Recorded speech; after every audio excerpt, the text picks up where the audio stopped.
اعوذ بالله من الشیطان الرجیم. بسم الله الرحمن الرحیم. السلام علیکم قوم دوستا، امیدوارم که جور و صحتمند و سلامت باشین. در هر سری دنیا هستین بلیل باشم خنده باشه و همیشه خوشحال زندگی کنین.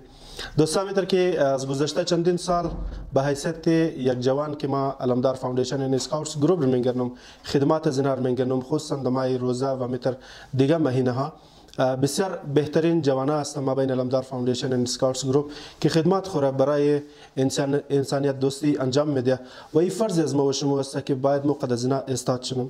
خب در بخش راشن اگر ما تو خنیم اینا بسیار د بهترین طریقه که سر راشن برای مردم میرسونه و خصوصا برای نیازمندا. پیش از اینکه برای نیازمندا اینا ببر راشن تقسیم کنه، اینا از خود سروی تیم داره که اینا مورا سروی مونه خانه مردم تو مونه آیا واقعی مستحق هست یا نه.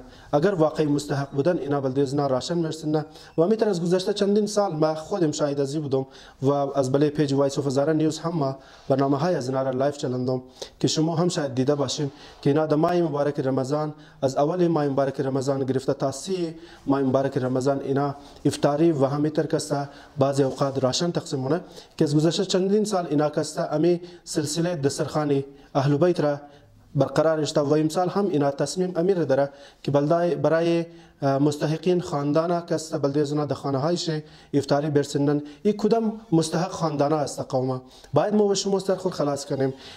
علمدار فاوندیشن اسکاوتس گروپ بلده از او مستحقین خاندانه کسته ماه مبارک رمضان افطاری مبره که اونا اگو رقم کارگر نداره، اگو کسر نداره که بلده از اونا کار کنه ماه مبارک رمضان اونا وقتی که روزه میگره اونا افطار خو کنه. دمزی سلسله علمدار فاوندیشن اسکاوتس کوشش میرداره که اول بلده از او خاندانه افطاریش ببره که اونا کارگر نداره یا اگر کارگر داره اونا کارگر شکست از خاطر مریضی دبل بستر مریضی کسته خواسته.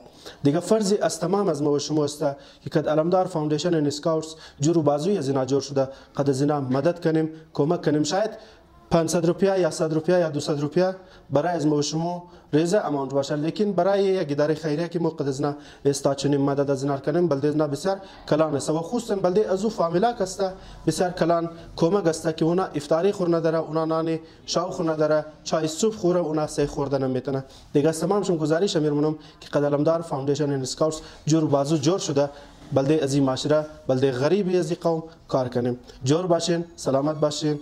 رضا برار شم، عزیز الله دلنواز.